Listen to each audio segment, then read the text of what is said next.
The Things We All Carry is a podcast about first responders and their stories surrounding trauma on the job. The intention of this podcast is to raise awareness and share meaningful conversation around a subject often viewed as taboo or simply ignored. Be aware this content may be graphic and it is real. It may not be suitable for children or adults triggered by this subject matter. Welcome back to The Things We All Carry. This weekend was a tough weekend. I had my mom's celebration of life this weekend. And if you thought the death was finality, the celebration of life is another piece of that finality, I believe. And that's the way it felt to me. And not only just a finality, but it also felt like it was kind of the last piece of it all. It was a chance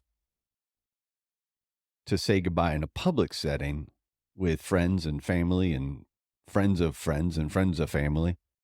And it wasn't easy. It was overwhelming at times, but it also signaled at least it signaled in my head kind of a time to rebuild now, to look to the future and move forward. I'm never going to leave her behind. Obviously, that doesn't make sense.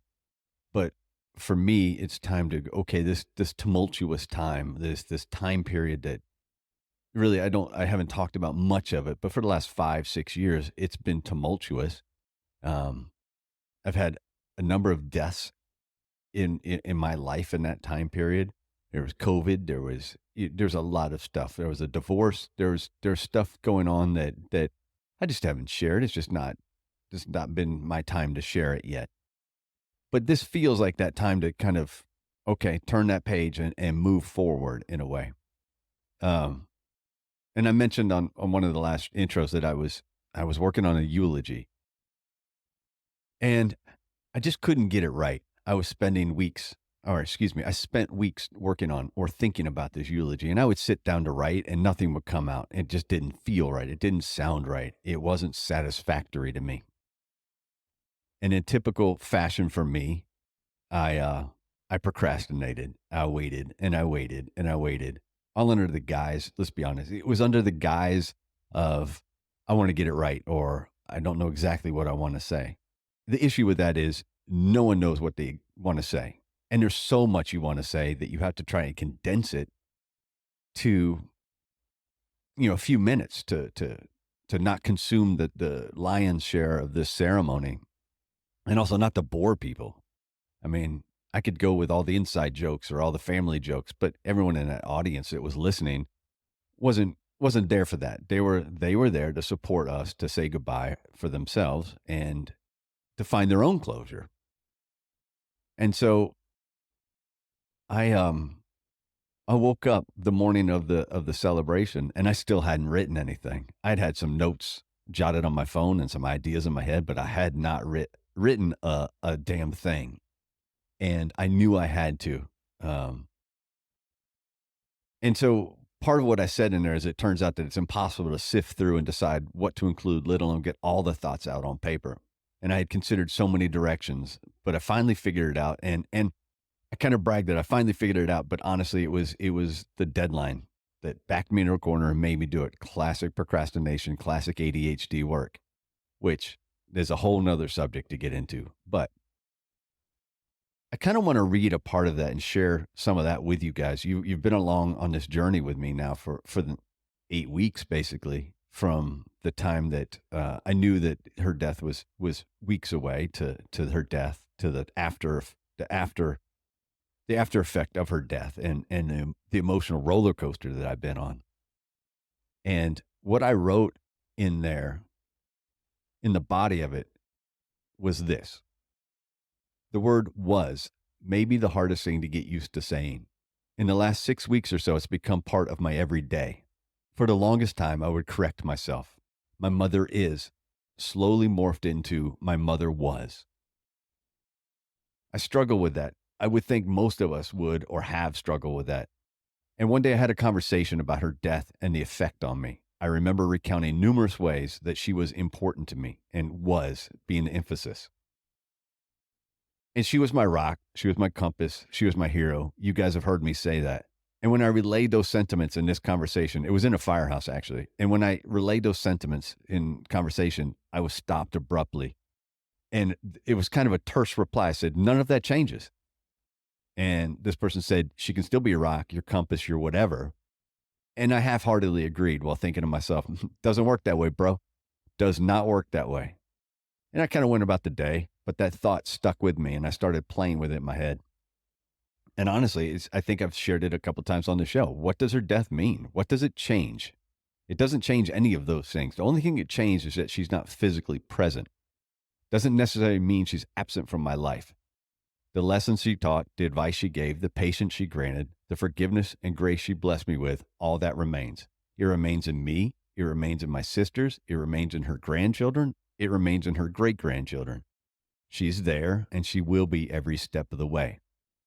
The real and true effect of her death was a cessation of her pain and suffering. Her body, which betrayed her, is gone. That group of molecules, that what we call the skin suit that carried her spirit and her conscience for 80 plus years is gone. But her spirit, which the cancer couldn't touch, remains.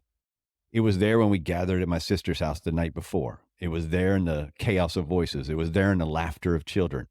It was there when we greeted each other the night before and the day of the ceremony. And it'll be there when we wake up for things like Christmas morning or New Year's Day or her birthday or whatever. It will be there the next time we see someone dress up in costume, which was the thing we did for her on her birthdays. It'll be there when we gather as a family for birthdays, holidays, reunions. Her spirit refused to be destroyed by the most vile and insidious disease. And believe me, it's going to be there wherever we are.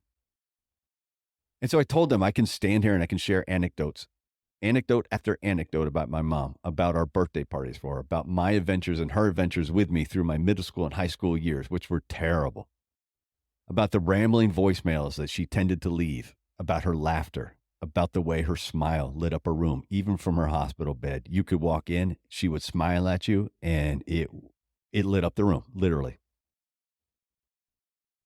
And so we can tell all those stories, or I can tell all those stories.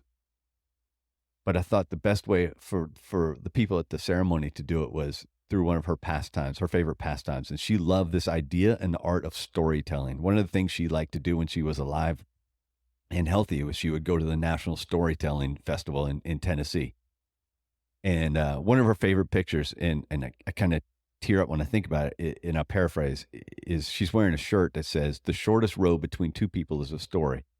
And that just made sense to me. And so what I did is I asked the audience and the crowd and the family and friends during the ceremonies, like, instead of me sitting up here and telling stories, I wanted them to relay a story.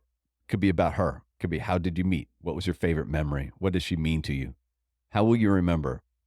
And then I went on for some things that, just some general topics that reminded me of her and what I would remember. And they're kind of inside jokes, so they're not going to make much sense to the podcast audience. But it was some funny things she said in a shirt she had worn. They're hearing her to yell my full name when I'm in trouble, and I would hear it all the time. You know, as growing up, I would hear my full name all the time, as a lot of precocious kids do. To our conversations about life, to her acceptance of anyone and everyone she met, and most importantly, to the love she gave and the fervor she lived her life with. And so my point is, I'm not going to use the word was with her. My mother is still with us. She is my rock. She is my compass. She is my hero. She always will be.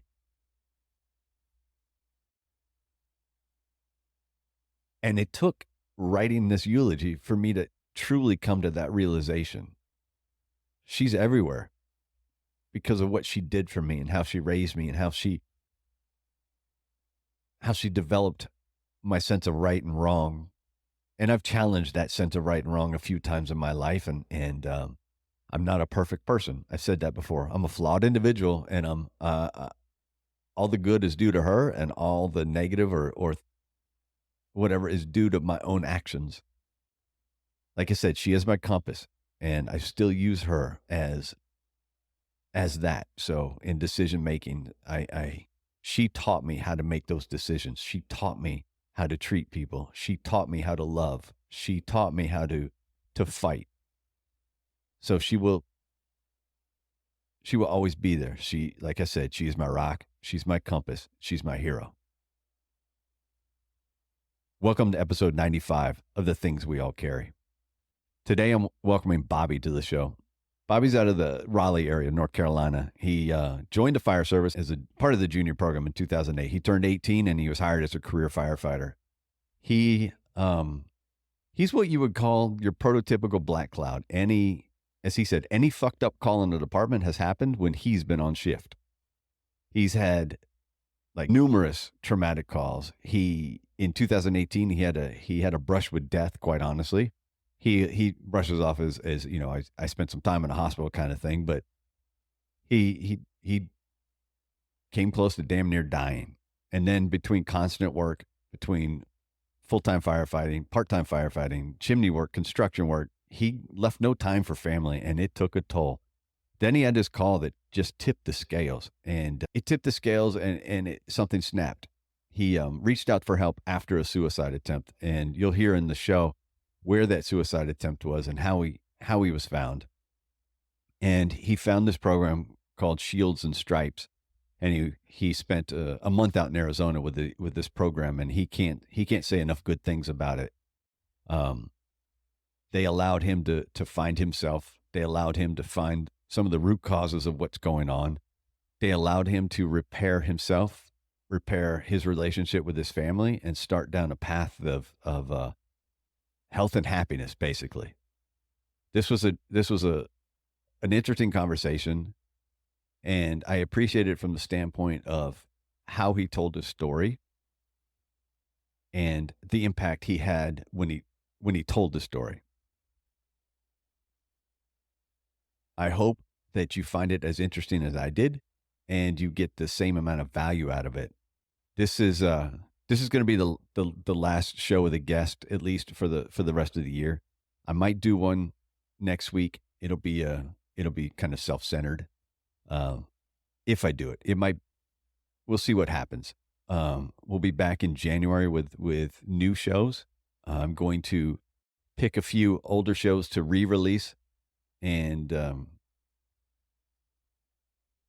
if you haven't heard them before, like I think I'm going to go through like the first 10 or 15 episodes and put a couple of those shows out and expose people to some of those shows I think are really good, but didn't get a lot of playtime because they were so early in this quote unquote podcast career. You guys enjoy the show with Bobby. And I will be back before you know it, in your ear, bugging you. A quick reminder to please help us build a community which not only recognizes, but supports each other through the struggles and recovery. Reach out through Instagram at The Things We All Carry, or email mystory@thethingsweallcarry.com to offer support and share your story. Please remember to leave a review on iTunes and give a shout out to any first responder you know, love, or care about. Y'all enjoy the show. All right, well, if you're comfortable, let's do this. Let's have this conversation. Let's do it, man. All right, cool. Let me get the notes. And welcome back to The Things We All Carry. This morning, we have Josh, who also goes by the name, actually predominantly goes by the name Bobby. And I'll let him explain where he got the Bobby from, because I think it's a pretty funny story. And it's one of those in the fire service that it sticks with you and nobody remembers your real name. And I think anyone has a nickname in the fire service gets that, and you experience that.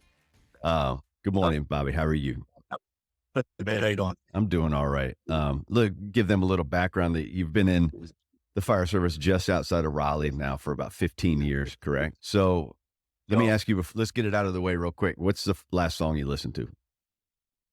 I was at the gym. I was listening to Tree Oak Revival, their new album. Yeah. It was called Fishnets, I think. Okay. I like to work out to like sad drinking country.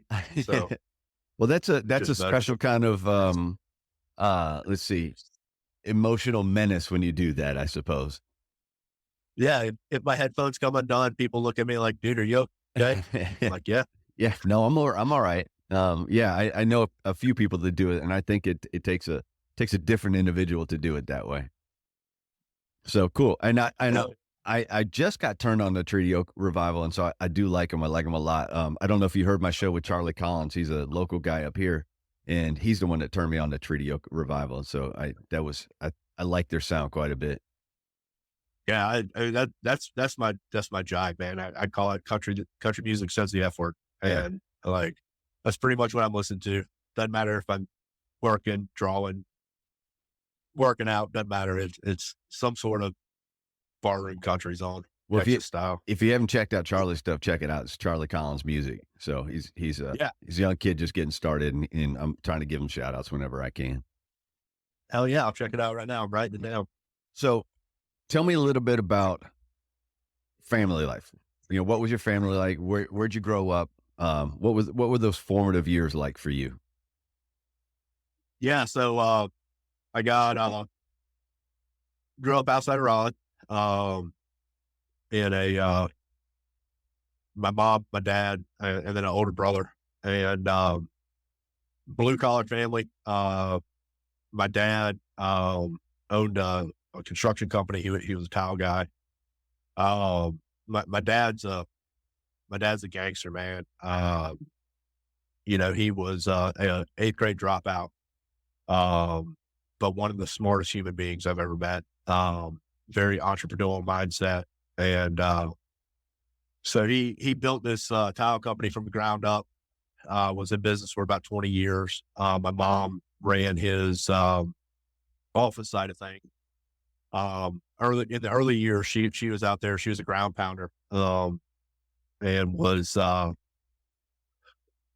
there with him doing the swing hammer. And so from the moment my brother and I were old enough to be an asset to the family business, we were out there getting after it. Ocean Man would pull up, we'd have to go hide the truck. 9, 10 years old, carrying carrying Duroc, box of tile and shit upstairs, setting up jobs. So just typical, blue collar family. My mom, she was a different breed. She had 11 brothers and sisters, Okay. predominantly brothers. Well, no wonder she was out there She doing the heavy stuff. yeah, dude, she's a bad bitch. She scares the hell out of me. I was always more scared of her than my dad. And she which when we get down the road into my relationship, Rob, you'll understand. With my only exposure to a female being a hard ass like her, I was not prepared for uh, how normal women are. And I'm not saying my mom's not normal, but she was tough. Right. And so growing up, man, big outdoors family.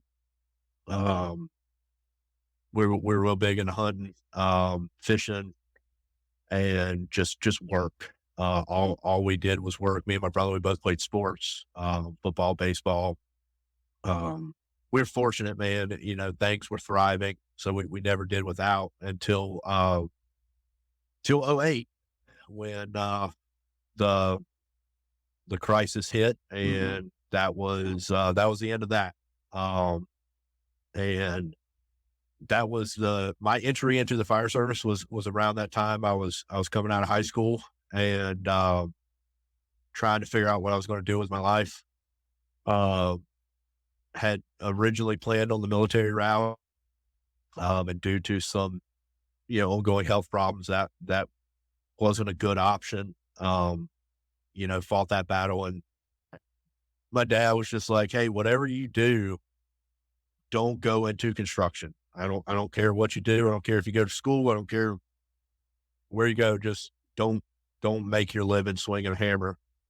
Um, and I took that, I took it to heart, and due to the guys that I grew up around, my best friend growing up, his dad was a battalion chief out here close to us, and ironically, my entire baseball coaching staff were all career firefighters. And they were my closest friends. So, grew up just around a firehouse. Um, and it had a draw. It seemed like the right fit. It was stable. It wasn't construction. So I decided to go that route and jumped into the fire service as a volunteer. And the department I'm at now, it was a a combination department at the time. Still kind of small townish, and so they didn't host their own academies at the time, but if you were a volunteer, or an intern, they would pay for you to go through the county academy. So went through that, with two of my good friends that I met, through that internship program, and to this day we're still working together. We got hired on full time same day, and one of my closest friends. So, took that to heart and just jumped right into the academy, and was fortunate enough to get hired full time as pretty much as soon as I got out. Um, and that started my fire service career. I did what every young firefighter thinks they need to do when they get hired. But besides buying a new truck, it was Then you didn't do you everything. know, yeah, this grand plan that I was going to find every part-time fire job that I could possibly find until I absolutely despised seeing a fire truck. And I did that for a few years. Um, and was bouncing firehouse to firehouse, small little county departments, um, working 8 to 5, working night shifts. Got some really good experience early on because it went from riding in the back seat of my career department to being the only person at these little Mhm. small departments, showing up on scene, set the pump, and going to work, and doing some cowboy shit. Um, but it got old, so I kind of stepped away from that, and started pursuing some fitness jobs. So I was doing some coaching, and then got into cleaning chimneys on the side. So just riding a fire truck and working. Um, as far as my family goes, when I was 20, 21 years old, who's now my wife, we found out we were pregnant with my daughter, um, and we were not anywhere remotely close to A, being adults, and Mhm. B, in a position to start a family. So we kind of jumped into raising uh, raising a baby by ourselves, with no money, and you know, she couldn't work once my daughter was born. So it just then I was really girded, 4 or 5 jobs, just trying to keep food on the table. Um, had 2 more kids, and she had a son as well. Has a son. He's still here. So we got 4. Um, Oldest, he's just turned 13. Got my 9-year-old, a 6-year-old, and what will be a 4-year-old next month. You got your hands 2 full, girls, 2 man. boys. Yeah, I'm wearing a hat because if I wasn't, you would see how gray and balding I am.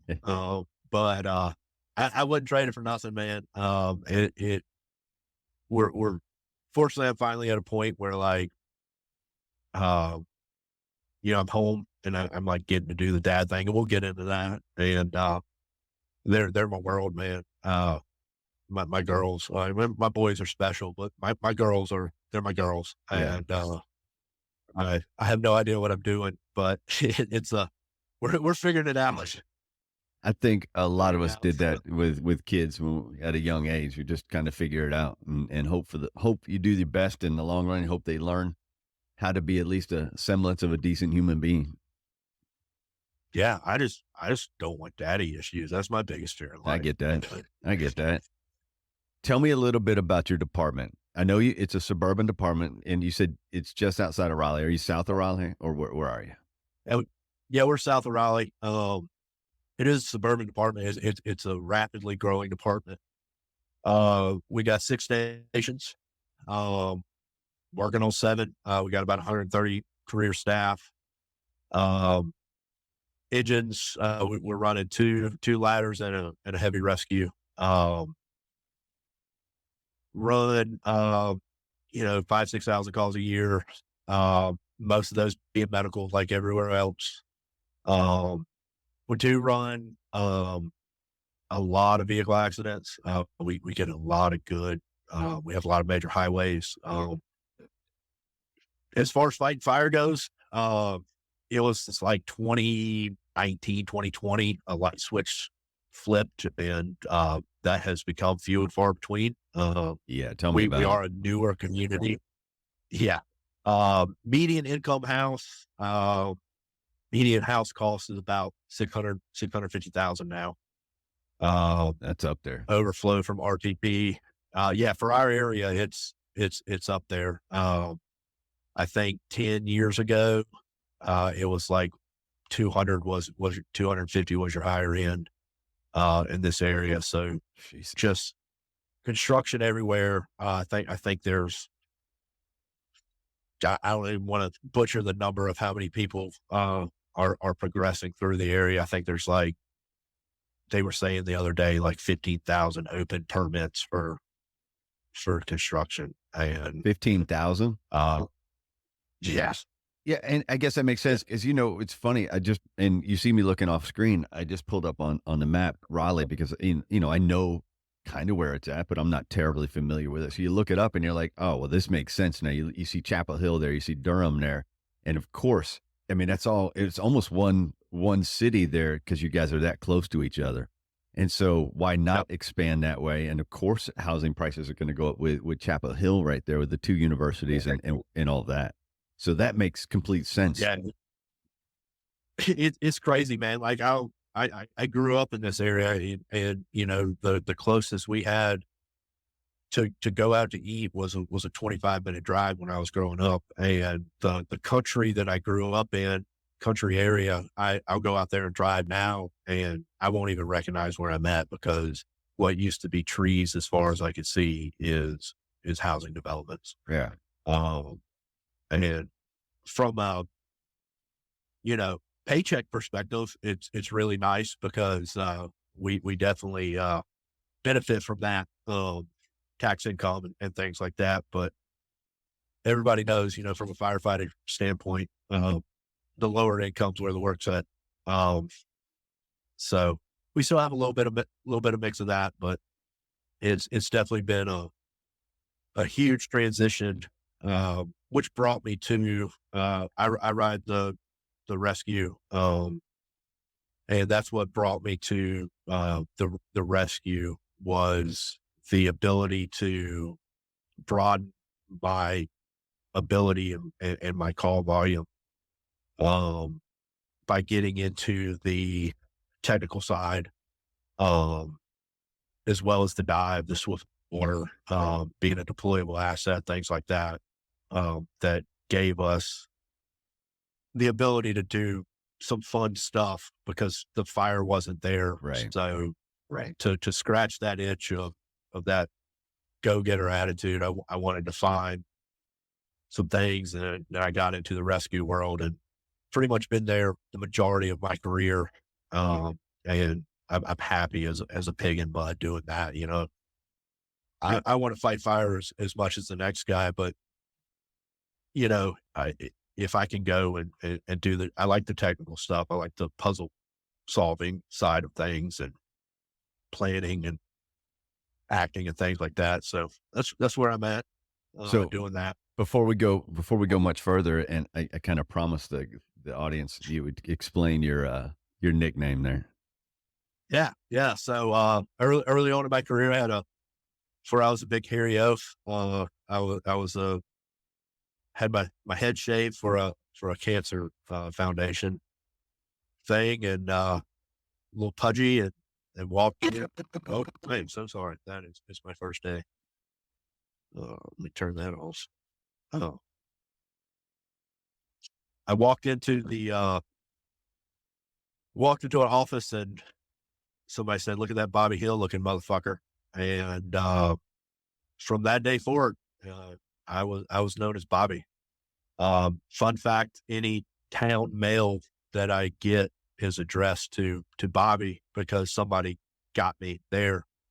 Um, I was actually in a promotional process and logged into our portal to fill out the application, and it auto populated Bobby in there as my name, which is not my name anywhere in my name. And I was freaking out, calling HR like, "Hey, like I'm trying to submit this application, but that's not my name on it. We need to we need to get that fixed." And so it's kind of stuck over the years. As some of the older guys and the guys that I came in with have aged on and moved on, the nickname has kind of gone away, but the the homies all still go with it. And um, it just all my social media, everything, I just still go by it. It's funny because you and I talked about it before we started recording that once you get a nickname, everyone knows you by that nickname, and it's funny because you can kind of tell the friends you have from the fire service from the friends you that know you outside of the fire service. At least I can because everybody in the fire service is going to call me by Stack, where everybody else is going to call me. You use my first name to address me, and so I kind of know. Okay, so that's where we are, and then it starts. That nickname starts to bleed over even into the personal relationships outside the fire service because people hear it said so often. So yeah, I completely get the falling into the nickname realm. Yeah, I mean, there was times when people would say my name, I wouldn't even turn around and look. Um, and now it's gotten a little bit better, but I owned it. Instead of I think it was meant as an insult, but I owned it and I kept it. You And you have to own it or it gets worse. yeah, on the front of my helmet, I got a pin of Bobby Hill in a fire helmet doing the rock all, and it's pinned to my shield, and it rides with it. So just own it. And had that conversation. I do a lot of teaching now. And had that conversation. I like to give nicknames to my students, and when they give me the whole, I don't really like that one. I'm like, well, you don't get to choose. Like It, it's stuck. You're stuck with it. the Like worst thing you sitting in can this, do is tell someone you don't like the nickname. yeah. Then it just doubled down, man. It's like Yeah, this is your first lesson in fire service. Don't exactly. tell people you don't like stuff. Exactly. Never tell people no, don't. And this is going to come off completely wrong because I don't mean it the way it's going to sound. But don't show weakness, right? I mean, Yeah, so don't show like, the things that bother you. Don't show the pet peeves. Don't show the. If you're afraid of spiders, you better embrace spiders because you'll have a room full of spiders if you let people know. and it's funny. My being on the truck that I'm on, the least years of service on that truck is 10 years, and my driver, he's going on 21 years, and he slipped up probably 3 weeks ago. It was just like, I hate it when y'all talk about shit at the dinner table. And we were like, come on, bro. You know better than that. You're 21 years on the job and you just told us that. Right. So now, I mean, it's every day. I mean, we somehow make it. And he's like, when are y'all going to stop? I was like, No, you screwed never. up, man. Yeah. You fuck, you let it slip. Yeah. Know better. We had a medic lieutenant at one of my stations accidentally slipped that she cannot stand the sight of a belly button. Oh, And so in a group text, of course, all of us went in immediately and switched our avatars to belly buttons. It's that kind of thing. You should never not going to see a belly button now. oh yeah. Mine was, I don't like tape. I don't like sticky things. Okay. I made that known. I had found my self duct tape to beds, found myself duct tape to backboards. Probably the most clever one I had was, I went to bed and somebody had too much free time on their hand and taped my entire door, um, on the outside. And at about 2 o'clock in the morning, uh, opened the door to run out for a call and just get wrapped up in a spider web of tape. And, I was like, damn it, it's, Yep. hard lessons, but we all learn them, That's funny.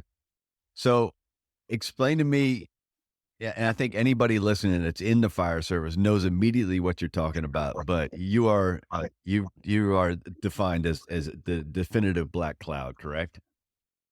That is correct. Um, yeah, I've been very fortunate in that, since my time, with the city I'm with, if it's going to happen, it's going to happen when I'm working. Um, they, you know, my homies, I was on the phone with one of them yesterday, and he was like, if it wasn't for bad luck, you wouldn't have luck at all. Um, it's a double edged sword, because out of that black cloud, I have got a tremendous amount of experience in my career. Even at a short time, um, I did a lot of cool stuff, that a lot of people go an entire career without doing, and I did it pretty rapidly.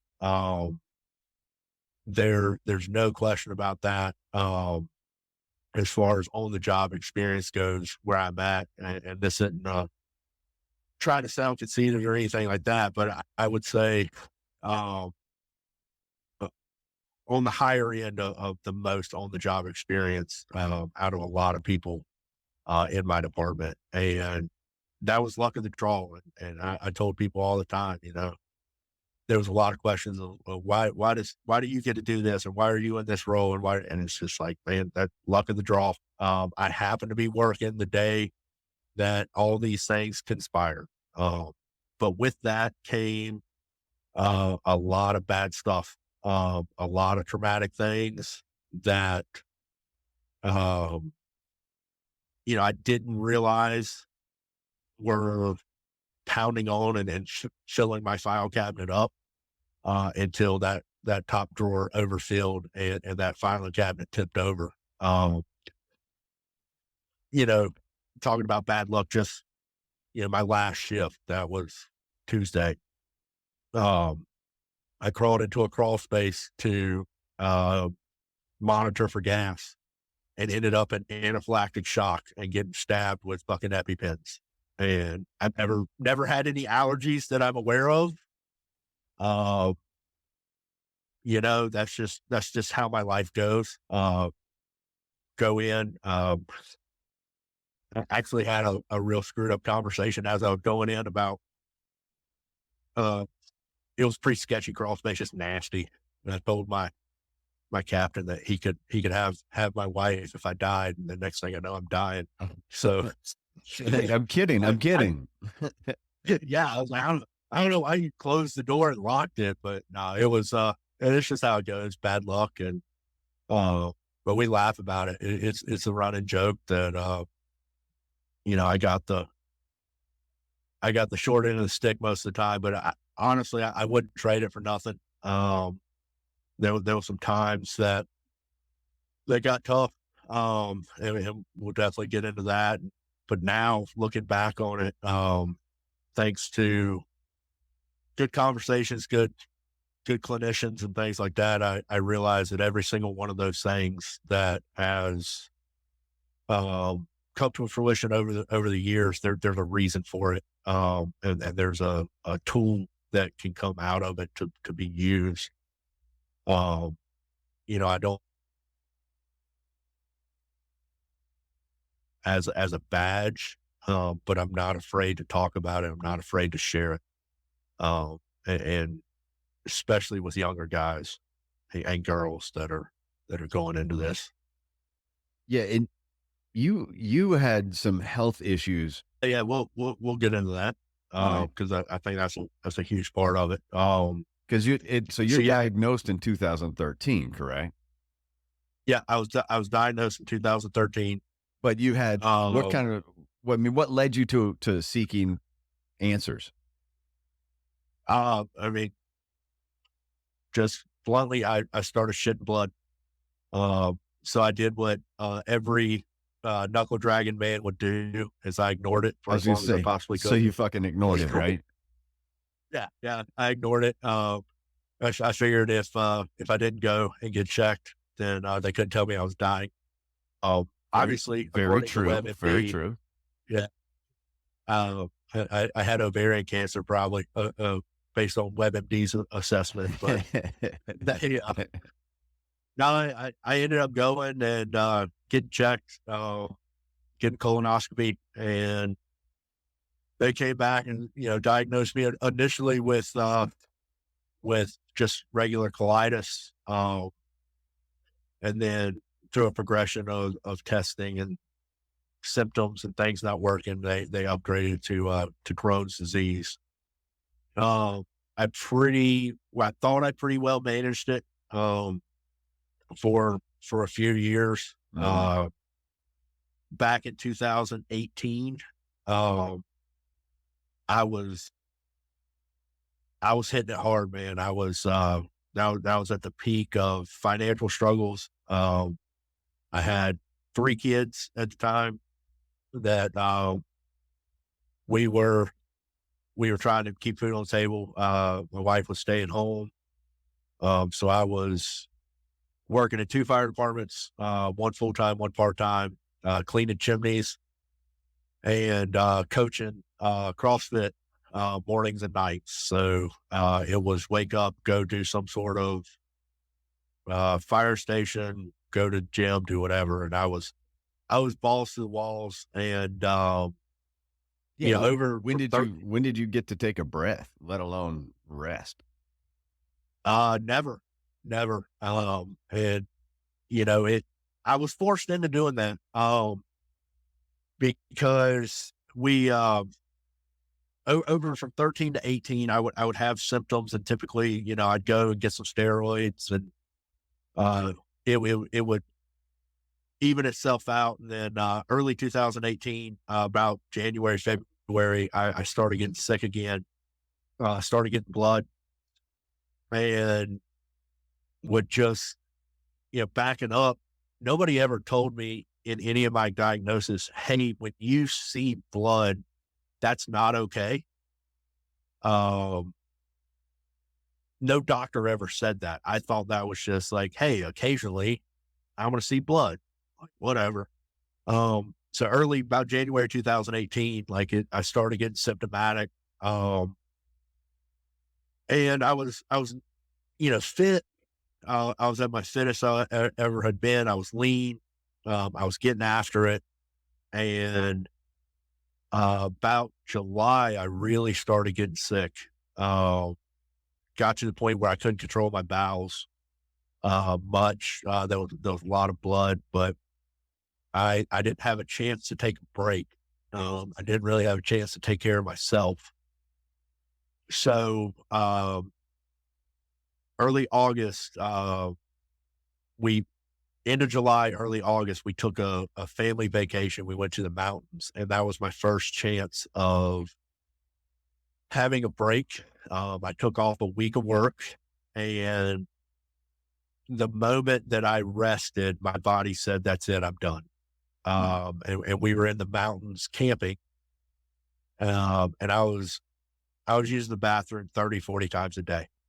Uh, it, if it wasn't even food, it was pretty much blood. Um, and that week I lost about 30 pounds.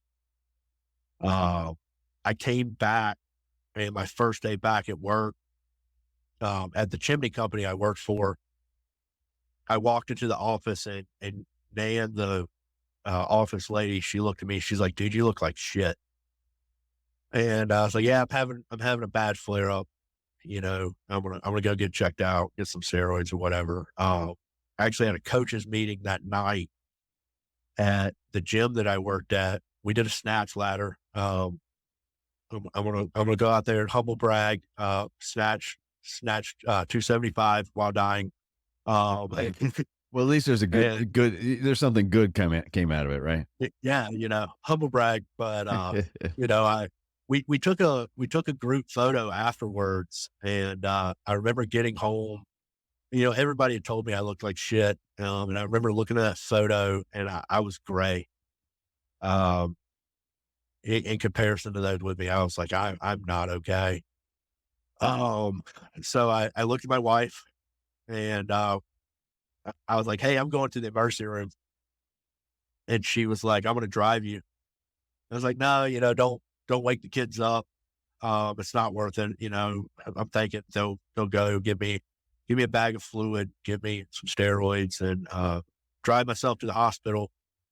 And the first red flag is when I walked into the emergency room, and the receptionist in the emergency room, as soon as I walked in the door, said, "Oh shit," jumped up and grabbed a wheelchair. That's Um, that's promising.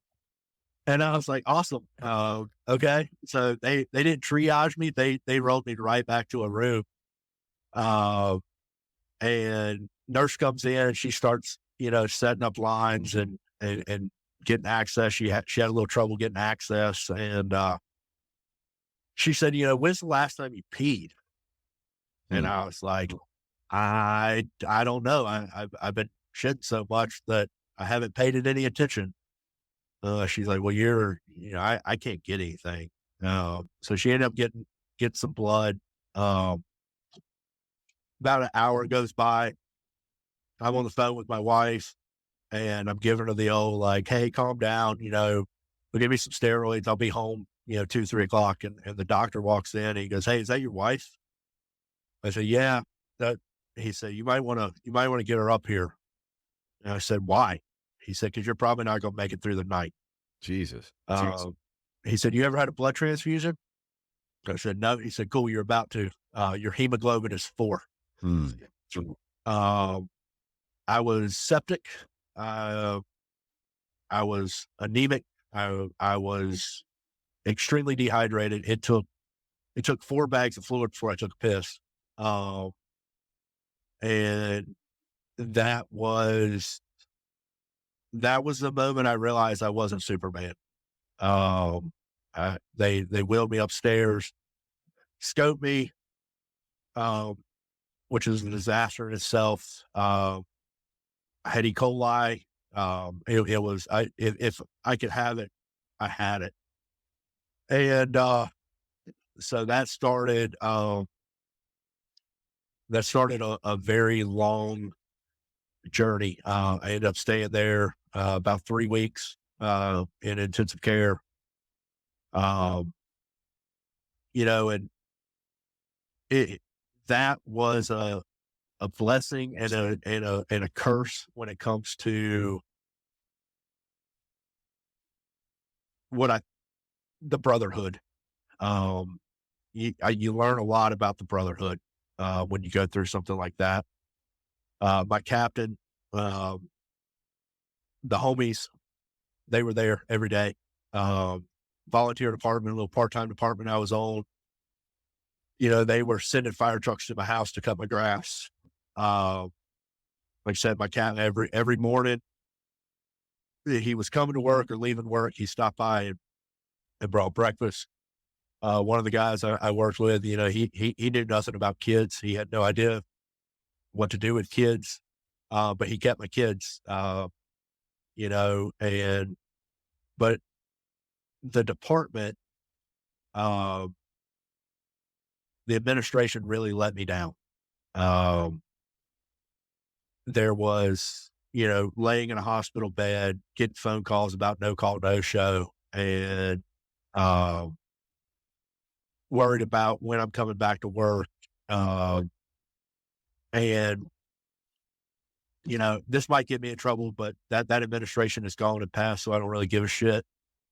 Uh, my officer at the time had it worked out to have every truck rotate through on my shift day, to be able to have everybody there at one time, everybody access, because we're a transplant department. Some of our guys are driving 2, 3 hours to work. So with everybody at work, it, and they were told to stand down. The hospital I was at was less than a mile outside of our fire district.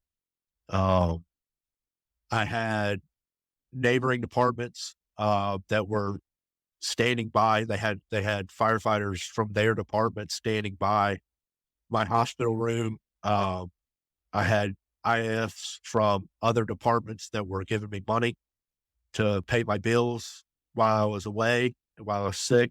Um, and other than the homies, my department, they really shit the bed on that administration at that time.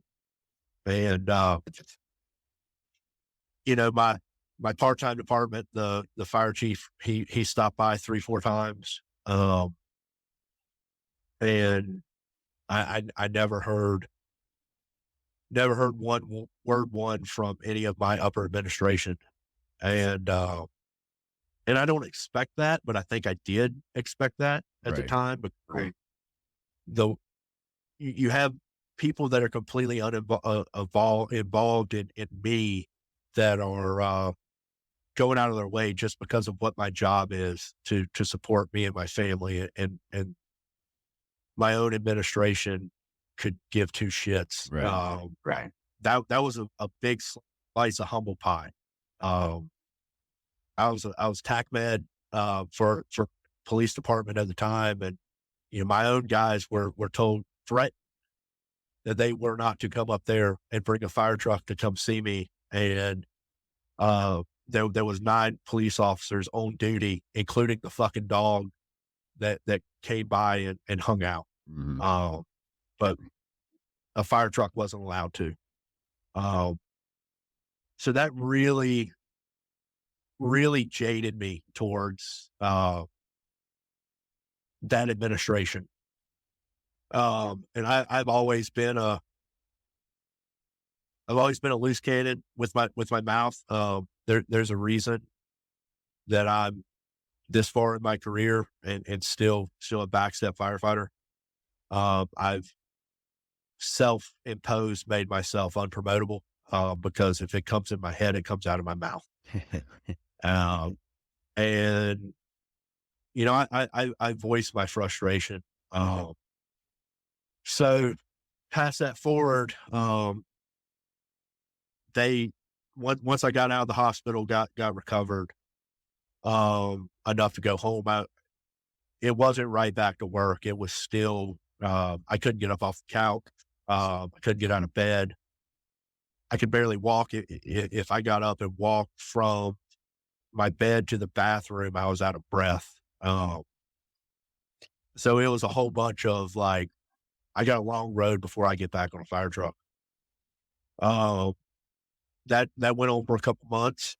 Um, you know, I missed some. I missed some deployments. I missed some things that I had that FOMO going on and tried to get out um, while the homies were out deployed for the hurricanes. I was checking in with their wives and their houses and trying to do what I could from the home front because I couldn't be there, and just basically focused on getting myself back in shape to get back on the fire truck. Um, that was a whole lot of find out who your friends are.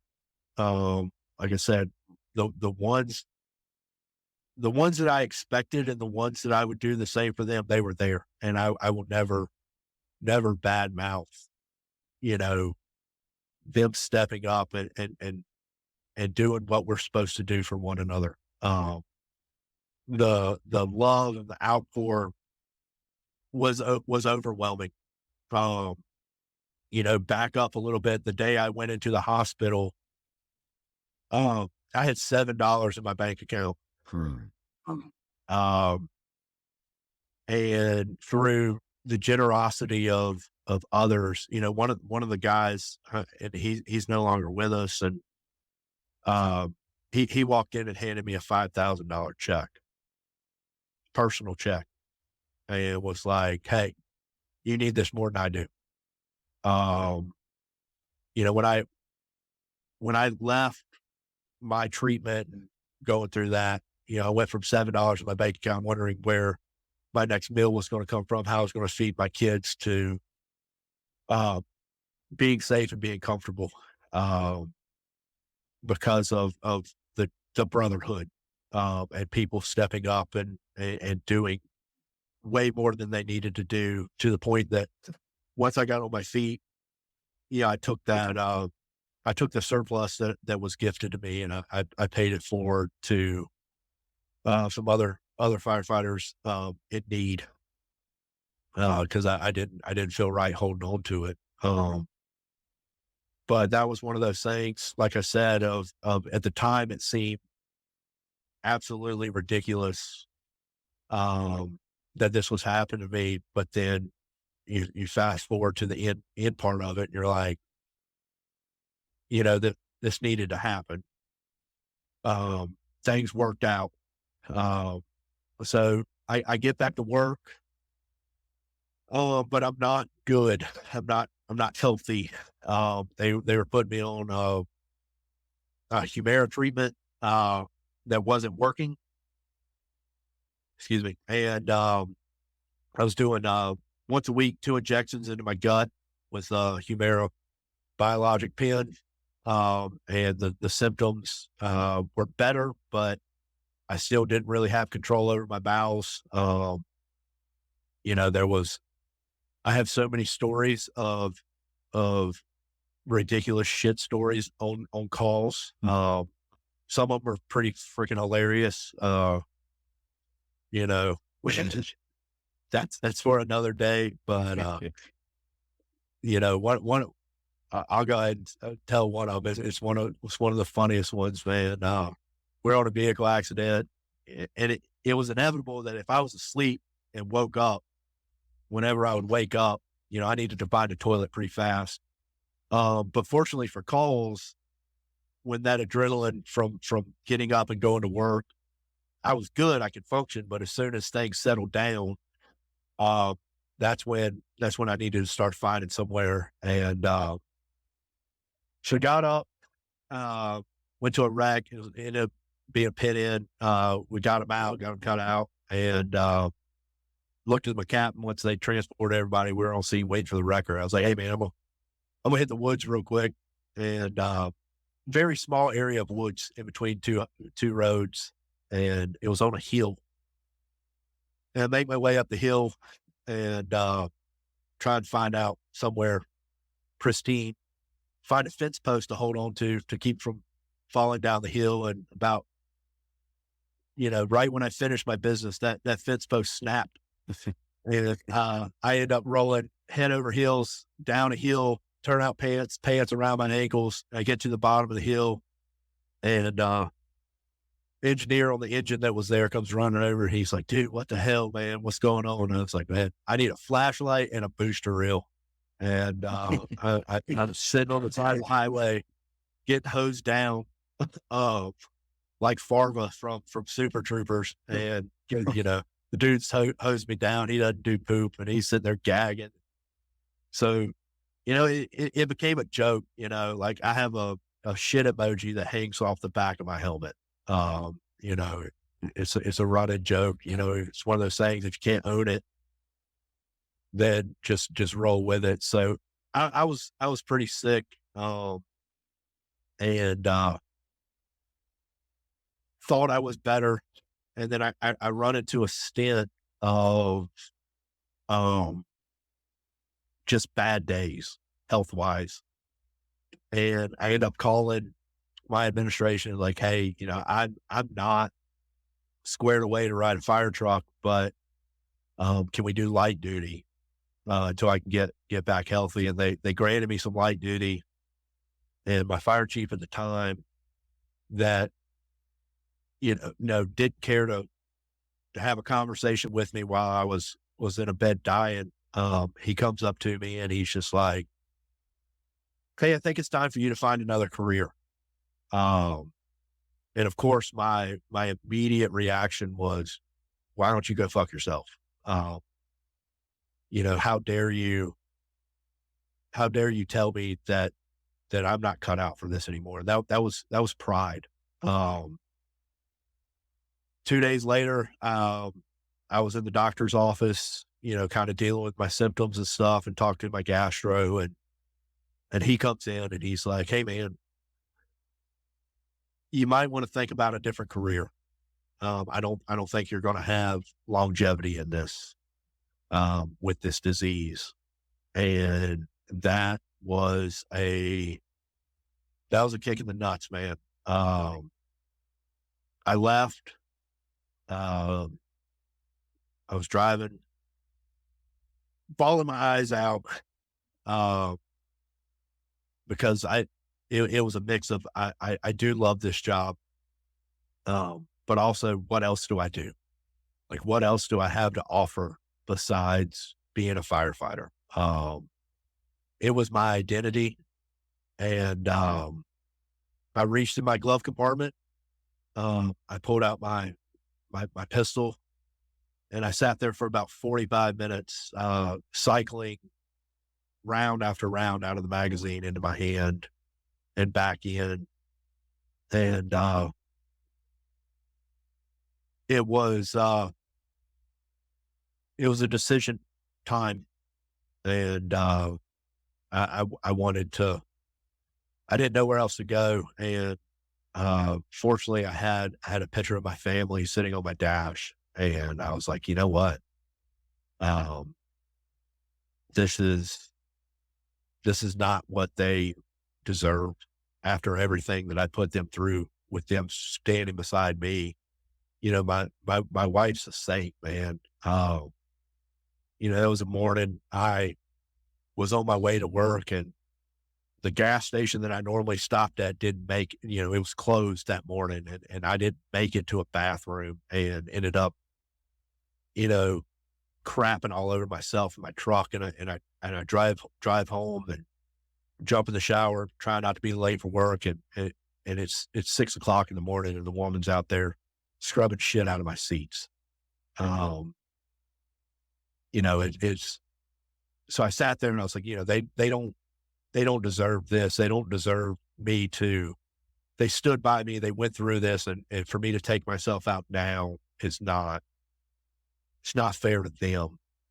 And I picked up the phone and called one of my coworkers that, he's one of my brothers. I love him like a brother. And, I was like, dude, I'm in a bad way. And he's like, just stay where you're at. I'll be right there. And he comes and picks me up, and, we hang out, and, we talk, and we cry. And, oh, this dude is tough as fucking nails, man.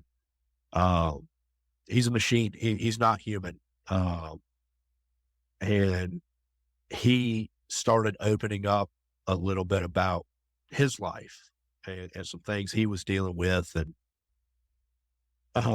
it was a look behind the curtain of like, oh shit, dude. Like, even, even the hardest dude I know is not doing okay. Um, and we were able to, kind of get some conversation going, and kind of got back on the straight and narrow. Um, got a rebirth, and then, 2020 hit.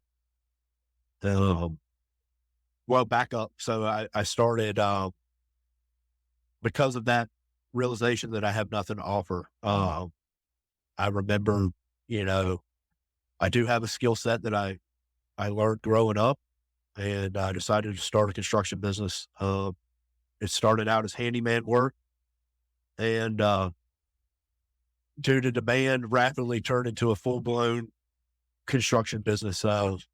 To went from small jobs here and there, decks, to built houses. Started swinging a hammer again, and opened this business with a mindset of, it'll give me an opportunity to be home more, which was the dumbest thing I could have thought, because, when I was responsible for, making sure the deadlines were met, it meant that I was there till 9, 10 o'clock at night. Um, as far as my finances, my family were concerned, uh, it did more than pay the bills. Um, but it consumed my entire life. It made it to where, I couldn't focus at work, Right. because Right. I was doing quotes, I was having phone calls, customers calling me saying, "Oh, this is happening, this is happening, this is happening. Well, I can't be out there till tomorrow. Oh, so and so didn't show up today." Like, well, I can't handle that right now. I'll make some phone calls, but I'll have to deal with it tomorrow. Um, my youngest daughter was born January of 2020. She was a surprise. Um, that in itself had its own uh, chaos that came with it, because the last thing I needed at that moment was another mouth to feed. Um, I had a conversation with my wife, which put some strain on us, because as soon as we found out she was pregnant, the first thing that came to my mind was adoption. And I sat there and told this woman who's carrying a child that I don't want it, that she's going to carry it, then we're going to get rid of it. Um, and that started our strain between the two of us. And then the strain of work and all that stuff. And then COVID hit. Um, and when COVID hit, like everybody, it brought its own uh, box of surprises. Um, from an administrative standpoint, I understand why they did what they did, but they were extremely overbearing on us. Um, it was 24-hour masking. Don't can't eat together, can't sleep in the same room. Had building partitions. You know, you had to eat in separate rooms and shit like that. It seemed like the main focus was on COVID. Yeah. Um, and when it started, like everybody else dealt with, oh, this will be a couple months, this will be whatever. And then we're a year and a half into it. Um, and I'm on the phone every day with some of the strongest guys I know that I'm concerned that they're going to go home and blow their head off. Um, because where I'm at, we we were getting we were getting hammered hard with disciplinary actions and threatened with our jobs, threatened with our livelihoods, um, over over a piece of fabric that, you look back on it now from the end of 2023, that all of that was for nothing anyways. Um, and uh, I remember we were, really struggling to have a desire to go to work. It was a hostile work environment. Everybody was at each other's throats, and it was this constant feeling of looking over your shoulder of what will I get in trouble for today. In that whole mix of all that, the home life, the work life, I got hit with my call that was my rock in the bucket. Um, and that rock overfilled my bucket, and it sent me over the edge. Um, and I was not doing fantastic. Um, and I got put on some antidepressants, and I started getting the SIs with the antidepressants. And I was working out one day, and I was just in a bad spot, and I decided, hey, I'm going to do this again. Strung up a jump rope, and uh, was was in the midst of hanging myself when my officer walked in to get me to go to the food store. Uh, we it it was not a good moment. Um, he handled it as best as he could. Um, he was like, "Hey, can you get help?" And I said, "Yeah, I got a therapist that I can call." And he called home and got my weapons taken and hid it. And I went to my therapist, and I think he got kind of shit on for the way he handled it. I think he handled it fine. But when I get back to work, that fire chief is waiting for me, and he's like, "Hey, man, we need to talk." And he's like, "How did we get here?" And I was like, "Do you want the honest answer, or do you want what you want to hear?" And he's like, "I want the honest answer." Uh, and I told him straight up. I was like, the last year and a half since COVID has hit, like this place has been hell. Um, we're threatened with our livelihoods. Every day we come to work, we're at a height point of anxiety because of fear of repercussions of not wearing a piece of fabric over our face. You know, you're holding us to a standard of how we look, how we appear, both being masked up and in the right uniforms and all this other shit. I said, but I honestly feel like I can get on that fire truck out there and go out and do something that will cost my coworkers or a citizen their life, and I would not be reprimanded near as harshly as if I wore the wrong color shirt or if I didn't have my mask on. I said, "You're so caught up on people, your fear, and I understand it. I don't want to be in your position." I said, "But you're worried about losing somebody to fucking COVID. You need to be worried about the majority of people that are probably more of a risk of going home and blowing their fucking head off." And I said, "You asked, so I told you. That's where we're at, and I'm not the only one that feels this way."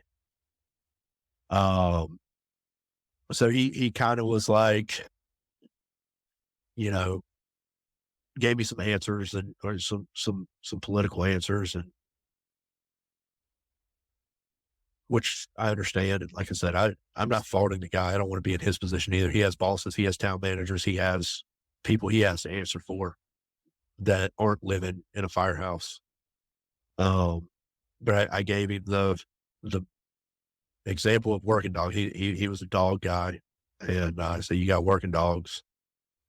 I said, "If you take your working dogs and you put them in a cage for 90% of their lives and expect them to perform that 10%, they're not going to do it. They're going to be problematic. Am I right or am I wrong?" And he was like, "No, you're right. You got to let them out. You got to let them work." I said, "Well, that's what you're doing to us. You're taking type A dudes and ladies that are working dogs, and you're caging them up. And and then you're surprised when we start doing stupid shit and start fighting back and being aggressive and saying and doing things that you don't like. We're not following an order." Um, and he wasn't with us long after that. But I do genuinely feel like there was a genuine shift after that, some lightening of you know, letting the leash off a little bit. And I do feel like that conversation did benefit. Um, so, I, all that to say, that all affected my home life. Um, Hey guys, quick break right here just to check in and thank each of you for listening to the show.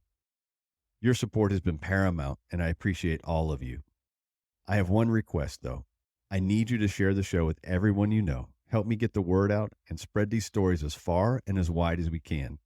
While you're at it, please leave a review of the show wherever you happen to listen. Feel free to reach out to me at any time to share your story, to talk, or to pass on suggestions. Let's get on with the rest of the show. I was drinking a lot.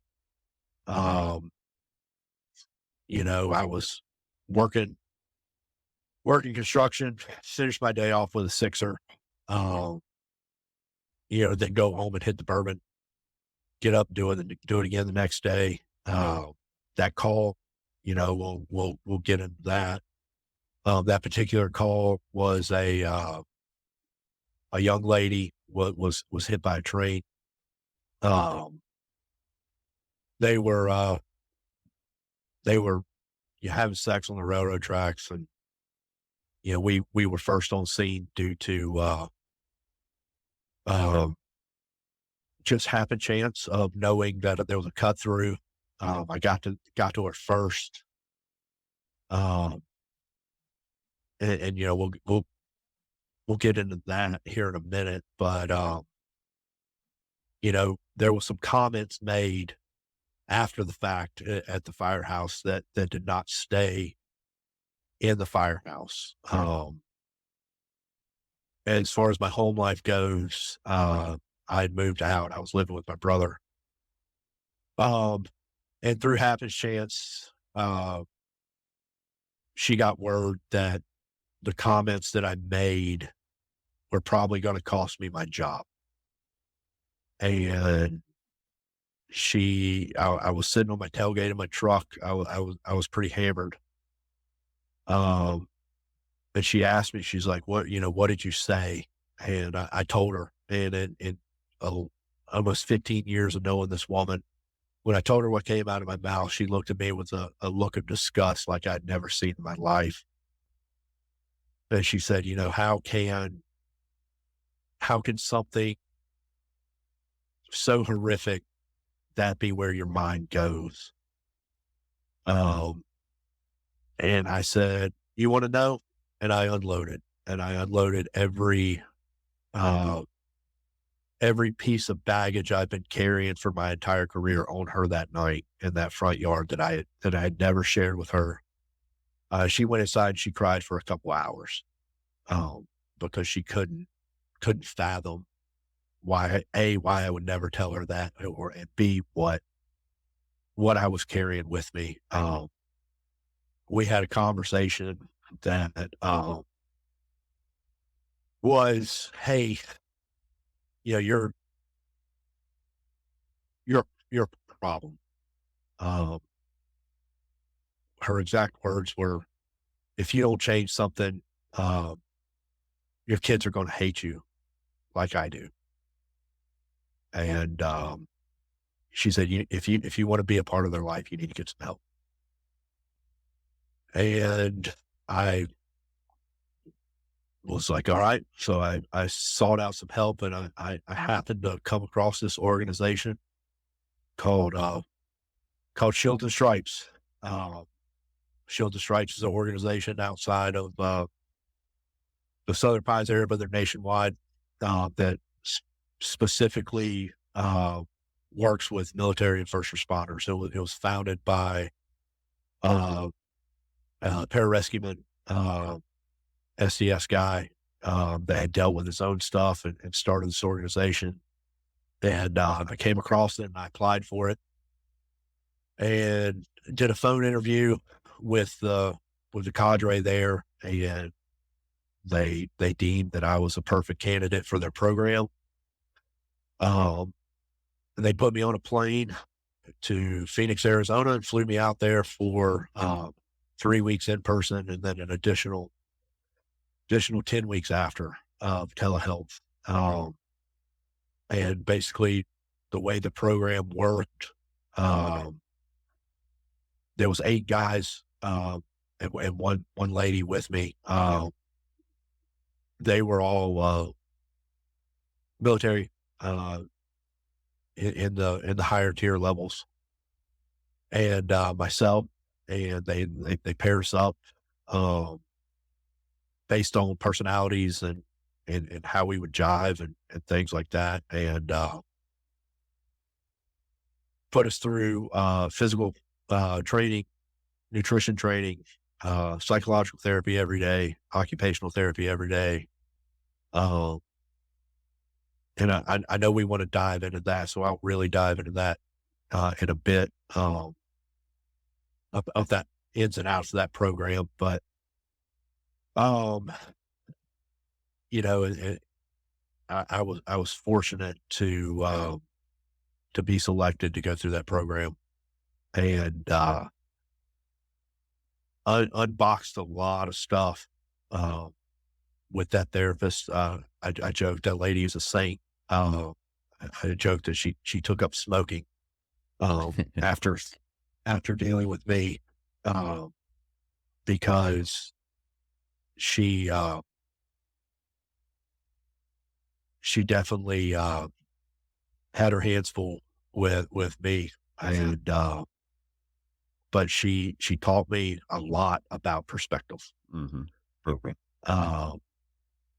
So, backing up, uh, back to the train wreck, that was really like the first thing that we dove into, because because that was the freshest on my mind, and that's really the incident that sent me down this spiral. And I told her, you know, my biggest regret of that whole thing was the fact that we were en route to the dispatched location.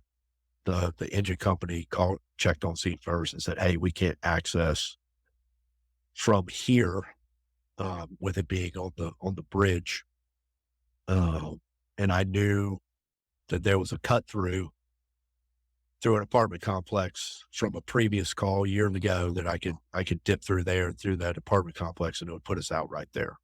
And I regretted that decision every day, because had I not taken that cut through, had we have followed suit, I would not have been there, the first one to her, when she passed. I came through the train. I met the boyfriend first. He was in the fetal position on the ground, and look over, and she's amputated from the about mid thigh down, and laying on the bridge. My officer at the time said, "Hey, she's deceased." Um, and I was like, "Hey, did you check pulses?" And he's like, "No, I did." So I run over there real quick. When I make contact with her, she's slightly conscious. She turns her eyes towards me, and it was like, "Oh shit, she's still alive." So we start slapping tourniquets, and doing what we can. Realize she has a junctional hemorrhage that she's bleeding out of. Start assessing. All right, this is going to take a tremendous amount of time to figure out a system to get her down and off of this bridge. Uh, and within moments, she was gone. Uh, and I got up, and I walked over to my battalion chief, and he's like, "What's up?" I said, "She's dead."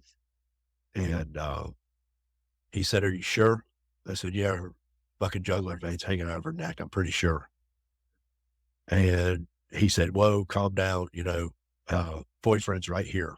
And I was in full father of two daughters mode. And my response was, "No, fuck him. This is his fault. He needs to see it." And so that started a whole debacle. And it was like, calm down, go over there. And the night went on. So I'm sitting there explaining this to my therapist, and she looks at me. She's like, "You're looking at this wrong. You're looking at this all wrong. You're looking at this from the wrong perspective." Um, she said, "You're looking at it from how it affected you, which is human nature." She said, "But what you're not looking at is, had you have not taken that cut through, had you have not been through the first one over there, she would have died alone on that bridge, scared, um, and by herself." She said, "But because you took that route, you were there, and her last moments on this earth were the care and compassion of a complete stranger. that was there to ease her across that bridge. And, it was like a light switch, man. It was like, holy shit. You know, we're real easy to get hyper focused on all the things that we see and how, I don't want to say the woe is me's, but the woe is me's is like how this affected me. And, to elaborate on that a bit more, the, we ended up having to go find some body parts and things like that. I was sitting there babysitting a foot when I was called and asked to move my truck. I was driving that day. They needed me to go move my truck. And, while I was moving the truck, uh, her family showed up. I was standing there beside a police officer when they walked up and they were like, "Hey, what's going on? We pinged my daughter's phone and this is where it brought us." So I got the full fledged of the family's reaction as well. Kind of stuck with me. And what I expressed to her was, I got two daughters, and from this day forward, when they're older and they don't come home, this is where my mind's going to go. Um, and that family response dove us into my first three calls in the fire service, which were SIDS babies. Um, I was very young. Um, I didn't have kids. I didn't have kids on the radar, and it was back to back to back dead babies, and we did what we normally do. You clear the call, you go back and you eat pulled pork or whatever you're eating for dinner that night, and you move on. And it didn't really affect me, or so I thought. But it actually turned out that when I started having my own kids, I have three kids of my own, my oldest being 9. Uh, Never changed a diaper before in my life. With all of my kids when they were very young, I was completely disconnected from. I wanted nothing to do with them. I didn't hold them unless I absolutely had to. Uh, I was not an affectionate person until they got, to a little bit older. Obviously I wasn't that big of an asshole, but I wasn't a good father. I was not a good partner. I was not a good husband with my kids in their early years. And with talking about the family of the train wreck with my therapist and with talking about those events, she was like, "Yeah, that makes perfect sense." You She said, "What stands out to you most about the the the kids, the babies?" And I was like, "The family." She's like, "Yeah, you created in your mind with your own children that if you weren't emotionally connected to your children when it happened to them, you would not have that emotional reaction that those families had." Um, and dude, that was a kick in the gut. Um, that's time. That's time I'll never get back. Um, with my children, and they won't remember it, but I sure shit will. Yeah. Um, Yeah. and it that is my biggest platform right now when as an instructor, um, as a senior guy is when we had these events, and we're fortunate. And I told we had a run of them a couple months ago. It's like back to back to back, and of course I was on all of them. And we had different groups in there, a lot of new guys that had just got hired, and they're doing good about bringing in CISDs and kind of talking about this stuff. And I'm very open and saying like, hey, you may not think that what we just did affected you, but I can promise you from experience it did. Mm. And y'all are young, y'all are fresh into this. Don't let the mistakes that I made and the mistakes that so many others before us have made be repeated for another generation of firefighters. Um, you know, I had a conversation with a coworker one day that was like, I think we talk about shit too much. We talk about shit too much. We don't Mhm. need to talk about it. Everybody sits around and talks about it. I've been doing this for 30 years. I don't have any problems. I said, you don't have any problems? Should we ask your first wife? How about your second wife? What about your third one? How about your kids that don't talk to you? I was like, you may think you don't have any problems, but you do because we don't talk about it. And I'm not saying we have to sit around and hug each other and kiss each other and tug on each other, but a simple like, hey man, that was pretty shitty. You good? If you're not, don't hesitate to come tell me. You know, I've had my run. Well, I'll sit down and listen to you for whatever you need. Like we don't have to have a formal setting. We don't have to, kumbaya cry all the time, but we need to identify that this shit is not normal. Um, and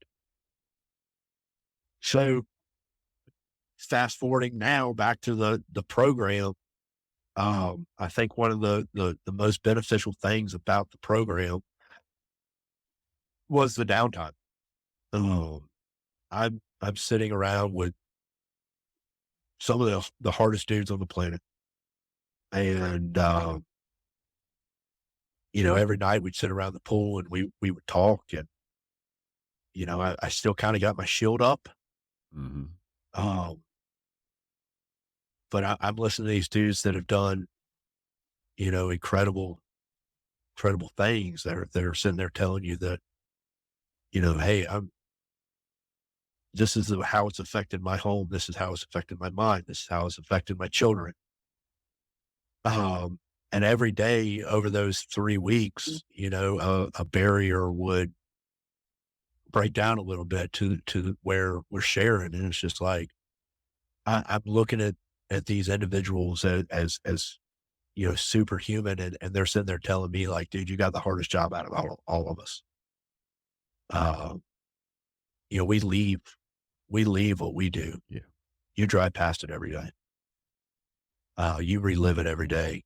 We don't deal with kids as much, and we don't deal with this. And so then you sit down, and it doesn't matter if you're hunting down bad guys or you're riding a fire truck. We all had the common thing that the problems that we have, we've been told to compartmentalize for the sake of the job. And we most definitely need to compartmentalize things for the sake of the job, but we were never taught how to uncompartmentalize them. Yeah. Yeah. And that's from your tier one operator down to your newest firefighter. Like we have to compartmentalize stuff to do our job. We have to put this stuff aside so we can accomplish the task. Those guys, they might have to watch their best friend get shot in the face and step over top of them to complete a mission. Um, but that doesn't mean when it's done and over with, you can't decompartmentalize what you just had to do. Um, and I think that was the biggest benefit of going and doing was the fellowship. So it's a great program. Again, it's they're doing life changing things. And it's a completely holistic approach. I don't, there's no medication. There's no, um, it's in a clinical setting, but it's not clinical. Um, you wake up, uh, your breakfast is there for you. So you don't have to deal with that. You go and you get after it in the weight room for 2 hours with some of the best, exercise physiologists in the world that are training you how to work out, and work out properly. Then you leave from there and you go directly into physical therapy with, again, some of the best physical therapists in the world. Um, I won't say, who's there with us in the facility we're in, but I can tell you, you see them on TV every Sunday. Um, and they're beside you, and you're learning from the same exercise physiologists that are working with them. You have the same physical therapist that's working on them is working on you.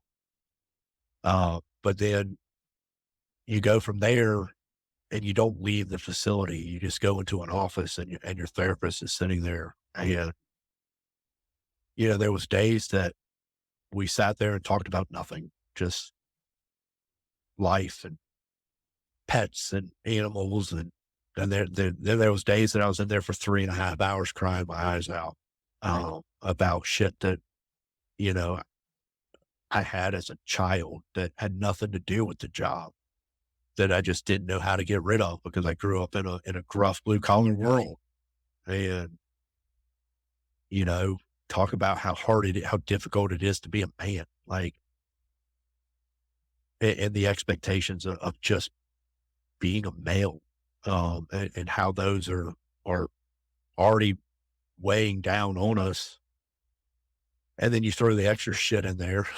Um, but then you leave there, you go play some ping pong with one of your cohort mates and jump into some occupational therapy and learn how, I'm really bad at setting alarms and going to sleep and not turning my phone off and not turning my TV off. And, uh, you know, she sits there and asks the table how much caffeine you have a day. And I have 1,000+ milligrams, and Yeah, her eyes get real big. And that caffeine question has me a little triggered, so let's tread yeah, lightly. it's like, she's like, the recommended amount is no more than 300. And I'm like, yeah, that's the first cup.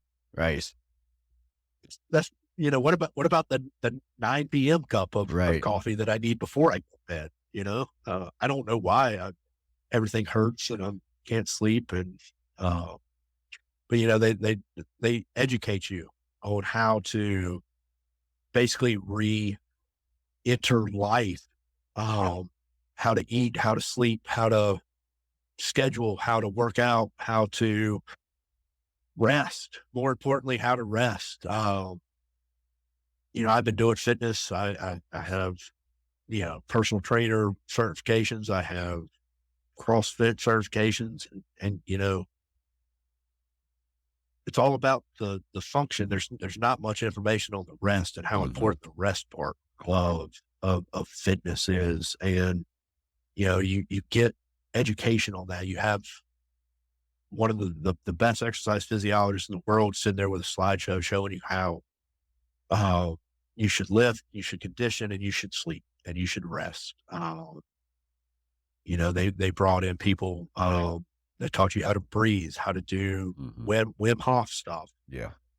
Um, and then, like I said, most importantly, like, all of that stuff is fantastic, and all of that stuff has helped and given me the tools moving forward in my day to day. But the relationships, I got paired up the first morning I got there. I was with a guy, and I won't say his name, but, uh, both of our hotel rooms that we were staying at were flooded, Hmm. and so we couldn't get into our room. That afternoon we flew into Phoenix, and, so we ended up being stuck in the lobby for about 4 hours. And within 4 hours of just bullshitting with one another, like, it's like, I've known this dude my whole life. He's my long lost brother, and, to this day, we talk to each other every single day. I mean, it may be sending people each other stupid shit on Instagram, but we have some sort of, communication every day. Um, I'll go down and visit him. He'll come up and visit me. And there's 4 or 5, that are local actually to me just because of where I live and how it is with that community. They're all pretty local to me. He's not, but the other ones are, and we still still stay in touch, almost 2 years later. Um, but then, you know, the resources that came out of that, I actually ended up playing a golf tournament. One of their golf tournaments that they do as a fundraiser, and I met another individual through the program that's still part of that community, and still part of the military community. And we're sitting there golfing, and we're just hitting off, stay in communication, exchange contacts, and then become golfing buddies. And we'd meet up and golf, and then here I am, sitting on a golf course, drinking and talking to this guy about the shit that's going on in my home life. And he's sitting there telling me like, "Hey man, like I've been through that already. Uh, Here's how I can help you." And on paper, the two of us are like the most degenerate people you wouldn't want to go get advice from. And this guy single-handedly, I give him responsibility for saving my relationship. Um, because, he was calling me once or twice a day, you know, coaching me and helping me and checking in on me, not only on my mental state, my reintegration, but also like what I was doing at home, and sharing things that he did, and, mistakes that he made. And, this never would have happened without those chain of events, coming from that organization. And, I found some homies, Mhm. uh, that are a lot like me. And, I got some guys I work with at the fire department that are a lot like me, but I mean, these two individuals, they're me. They're the only two people, outside of my family that I can truly feel like I can be myself with, because they're going to do it exactly the same way I am, and they're going to give it right back to me. And that was probably just a really long tangent, but that program, and being fortunate enough to get accepted into that program, it single handedly changed my life. Um, it gave me the tools. That's the reason we're sitting here talking today. Um, when I came back, life went right back to where life was. I was in this 3-week utopia of all of my needs being met, no responsibility other than to wake up and go work out and talk. Yeah. And then I land back in Raleigh, and it's, oh yeah, life is still life. Work is still work. Um, and then, shortly thereafter, earlier this year, it was just like bam, bam, bam, bam. The black cloud is back. Hmm. And it was call after call after call, and it was all kids. They were all traumatic. And um, I was on every one of them. We did the CISDs, and the first one, the gentleman that came in to do the CISD, I kind of was like, "Hey, man, this is kind of the luck that I get." Hmm. And then by the third one, when I'm sitting in all three, by the third one, he's like, "Dude, you're not lying." And then the fifth one rolls around, and it's like, "Dude, are you okay? Are you good?" And I was able to say, "Yeah, I am good. I have the tools. Um, I have the steps. I know what I need to do to make sure I don't fall back down that rabbit hole." Right. And had that program not taken place, I don't think that would have been that case. Um, I remember a phone call with one of my closest individual friends, the one that picked me up on the side of the road. I remember after that last call. Um, well, but I mean, before that last call, when we're pulling up to the call, I'm a paramedic. I'm pretty decent at medicine, even when I ride a fire truck, even though I'm not allowed to act as a paramedic. We're walking up. It's a pediatric cardiac arrest from a vehicle accident, and we got added to the call after the fact.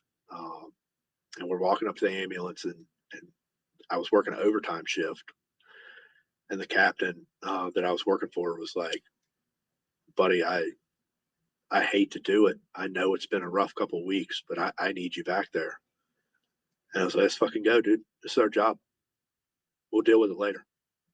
Like, let's get to work." And jump in the back, and they hand us the kid, and we get to work and start working all the way in.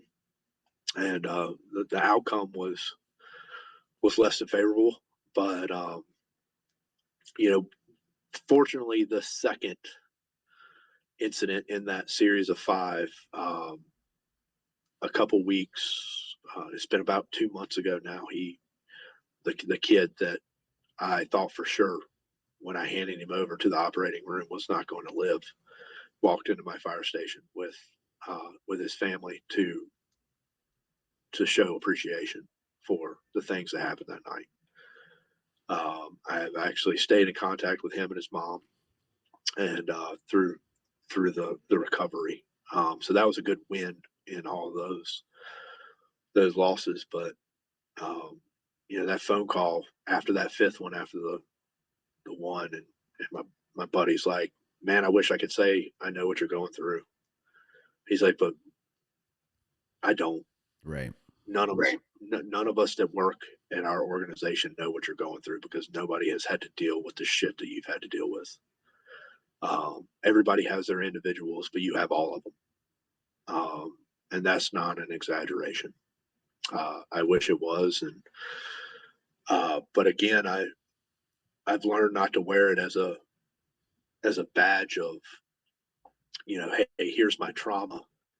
It's I've turned it around to, hey, this is how you don't end up like I did. Um, I you can't see me, but if you look at me, I'm pretty much from my neck down to my ankles. I'm covered in tattoos. Some of them pretty shitty. Done myself, a lot of them, and I got the gauges in my ears. I got the shaggy hair. I'm not exactly your model firefighter you want sitting on your interview panel or your public PIO. But I joke. I say this wasn't a fashion statement. This was a cry for help. Hmm. Um, but uh, I'm at a good place, thankfully, because of the support of others and because of that program. Um, and I want to pay it forward. I still work with them. Some we're doing some fundraisers coming up to raise some money to get more people out there. It costs about $40,000 to $50,000 an athlete to go after that program. It's 100% nonprofit, done by donations and generosity and fundraising. A lot of golf tournaments, sporting clays, softball Hmm. tournaments, you need car shows. They're getting money wherever they can, and uh, getting firefighters, police officers, and operators the help that they need to understand it's normal. It's normal to feel this way. What's not normal is what you've been told to do, and that's shut up about it. Um, and it, that's my mission now. Like I'm still going to ride a fire truck. I'm going to give it everything I got every day I go. I am. I'm a hard charger to a fault. I think sometimes I expect a little too much out of others, and out of myself, and I'm going to continue to do that. But my mission is also to help others.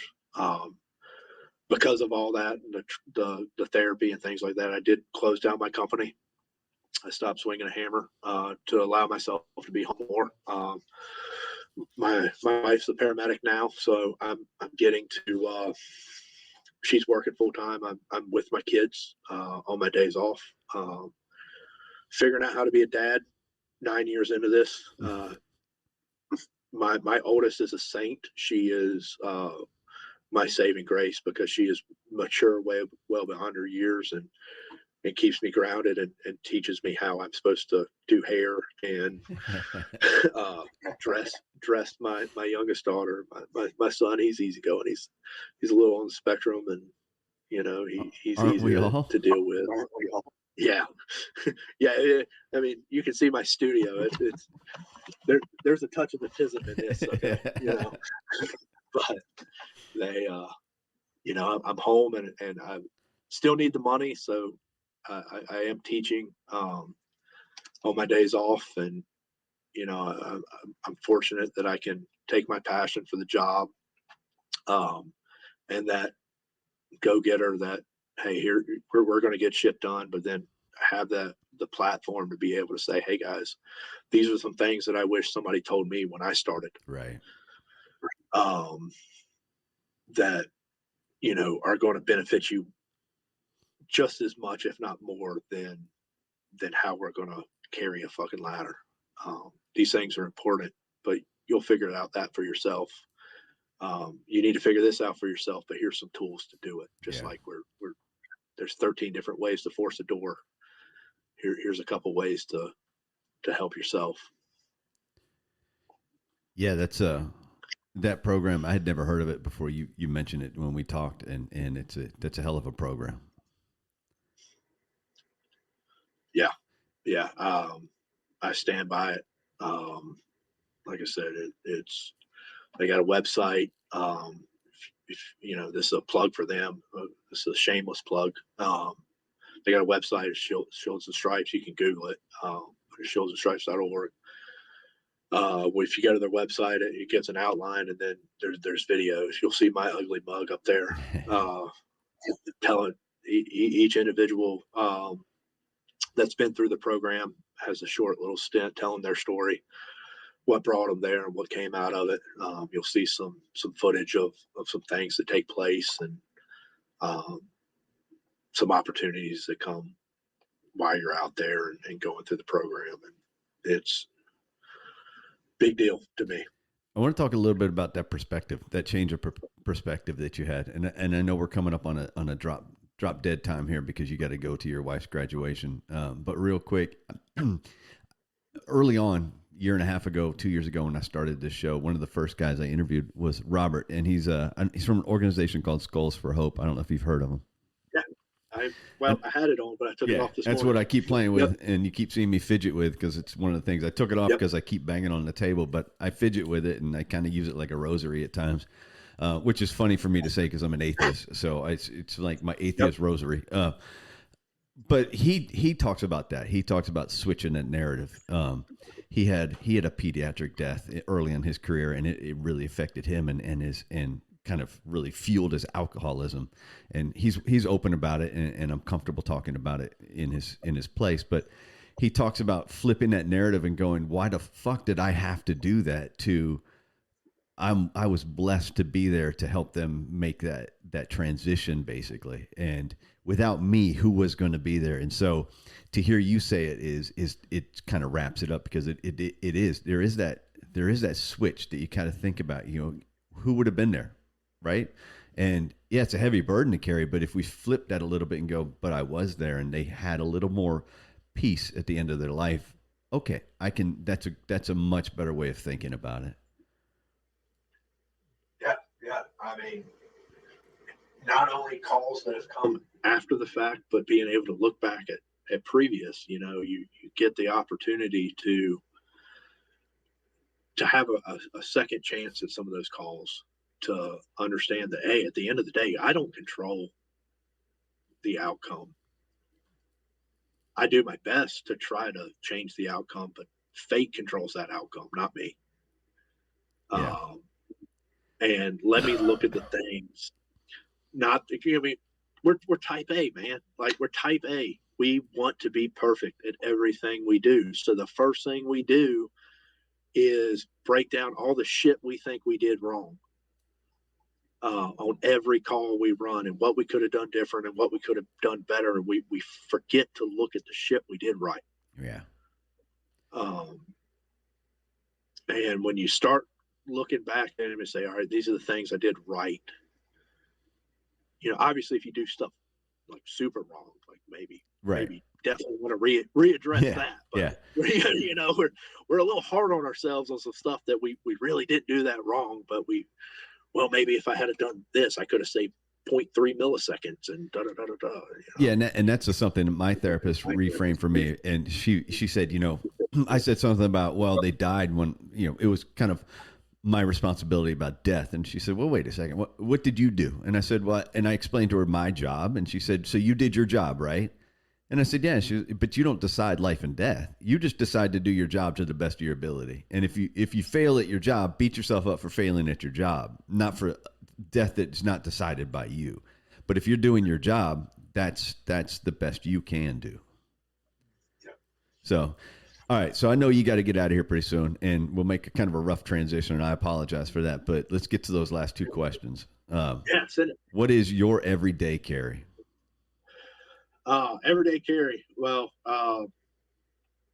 you know, I have a responsibility for my children. So and my own self. So I do carry a SIG 320 pistol with me everywhere. I carry my wallet. I carry my Skull for Hope bracelet. I normally have two, but I broke one the other day. And yeah, right. yeah, I'm pretty rough on them. And then I carry my pencils and a sketchbook. I'm an artist, and everywhere I go, whether it's in my pocket, in my truck, or in my book bag, I have one or two pencils and a small sketchbook that I can just sit back and disappear into nowhere and just draw. Tell me about that picture right over your left shoulder. The Turnpike Troubadours? Exactly. Yeah. They came. Yeah. Hell yeah. That's why. I saw, and I was like, well, shit, we got the same background. That was the poster from DC show. Yeah. They came down here earlier this year, and I paid $40 for a piece of paper because I was like, I never thought they were coming back. So did I. I paid 40, and I couldn't figure, for the life of me, out where the fuck that $40 charge had come from. And I was like, where is that? And like a couple of days later, I'm like, oh, you dumbass, it's the poster you bought. Yeah, that was killer, man. Great show. I love some Turnpike. I love Reckless. They had Reckless with them when they came to us. Yeah. Two bands that I have missed. You know, the only other one I wish would come back would be Cross Canadian, but Ragweed. So I don't think we're going to get some Ragweed back. The one next to it is Dropkick Murphy's poster. Yeah. And we went up to Boston for St. Patrick's Day, and it was Turnpike opening for Dropkick Murphy. Oh shit, that was the show, dude. That's a party right there. Yeah. It was a hell of and I was on the fringes of the mosh pit, and I was like, oh shit, I'm in the wrong spot. I'm 54 years old. I shouldn't be here. Hell yeah, man. All right. So what about a book? What do you read? What's a book you have to offer the audience? Well, one that you can kind of see it over there on my tattoo booth. It's Dr. David Griffin. Yeah. From City of Charleston. Yeah. His Tattoos and Trauma book. Tattoos and Trauma. Yeah. The great book. And then probably one of the best books I've read is a book called Think Again. And I can't think of the author off the top of my head. Let me look I have it right here. I do audiobooks because I'm kind of dumb. And but I'm on the road a lot and driving, and so audiobooks are, if I'm on a long bike ride or something like that, I'll turn an audiobook on. But it is called Think Again by Oh, where in the hell? Adam Grant. Okay. All right. Think Again by Adam Grant. Cool. I will check it out. Yeah, it's all about perspectives, and I don't know everything. Yeah, none of us do. None of us do, brother. Yeah. Hey, if you're interested, and this is a shameless plug, go check out episode 25 of this show, and that's with Dr. David Griffin. Yeah, I've heard it. Yeah, he's a fascinating individual, and talk about someone who's been through the shit. That guy went through the shit, and then he went through the shit after he went through the shit, and now he's on that positive side of it. He's one of the guys that are wearing a white helmet, and he's making a difference. Absolutely. So, Yeah, it's great. That's actually, I think that's the episode where he talks about that book, where I ended up finding it. Yeah. Oh, very cool, man. All right. Well, listen, I know you got to go. Go congratulate your wife on her graduation. Pass that on for me, and enjoy the rest of your day, my friend. Yes, sir. You have a good evening. All right. Take care, bro. And we're out. Thanks for listening to another episode of The Things We All Carry. Head over to the website, thethingsweallcarry.com, for show notes, resources, and to sign up for the newsletter. Until next week, take care of yourselves, and remember to check in on each other. Thanks for listening to another episode of The Things We All Carry. Head over to the website, thethingsweallcarry.com, for show notes, resources, and to sign up for the newsletter. Until next week, take care of yourselves, and remember to check in on each other.